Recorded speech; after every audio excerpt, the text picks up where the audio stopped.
మంగళగిరి టౌన్లో కుక్కల బెడద నానాటికి తీవ్రమవుతోంది. వీక్షిద్దాం నేటి దృశ్యం.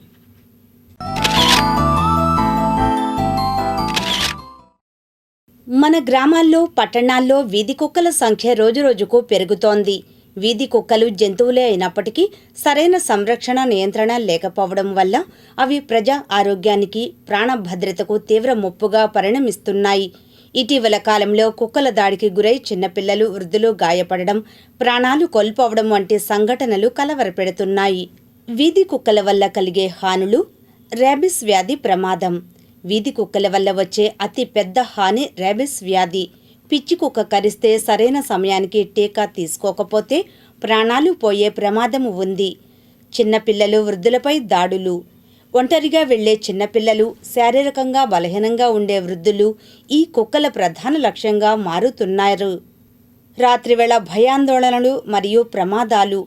రాత్రి సమయాల్లో బైక్లు, స్కూటర్ల వెంట కుక్కలు పడడం వల్ల వాహనదారులు భయపడి కిందపడి తీవ్ర గాయాల పాలవుతున్నారు. కలుషిత పరిసరాలు. చెత్త కుండీల వద్ద గుమిగూడి చెత్తను వీధులంతా చల్లడం వల్ల అపరిశుభ్రత పెరిగి ఇతర వ్యాధులు వ్యాపించే అవకాశం ఉంది. సమస్యకు గల కారణాలు. చెత్త నిర్వహణ లోపం. వీధుల్లో, హాస్టళ్లు, రెస్టారెంట్ల వద్ద ఆహార వ్యర్థాలను బహిరంగంగా పడేయడం వల్ల కుక్కలకు ఆహారం దొరికి వాటి సంతతి వేగంగా పెరుగుతోంది.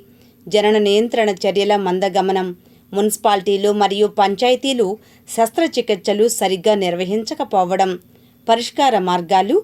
జనన నియంత్రణ ఆపరేషన్లు. స్థానిక అధికారులు కుక్కలకు సంతానోత్పత్తి నిరోధక ఆపరేషన్లు మరియు రేబిస్ నిరోధక టీకాలు క్రమం తప్పకుండా వేయించాలి. పరిశుభ్రత పెంచడం.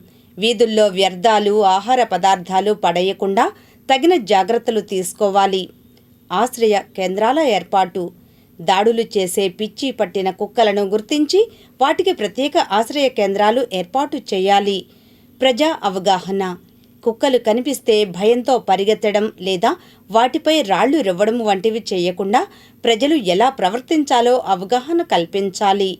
వీధి కుక్కల సమస్యను కేవలం జంతువుల పట్ల ద్వేషంతో కాకుండా మానవ ప్రాణాల భద్రత మరియు జంతు సంక్షేమాన్ని సమతుల్యం చేస్తూ పరిష్కరించాలి. ప్రభుత్వం, స్వచ్ఛంద సంస్థలు మరియు ప్రజలు కలిసి పనిచేస్తేనే ఈ సమస్యకు శాశ్వత పరిష్కారం దొరుకుతుంది.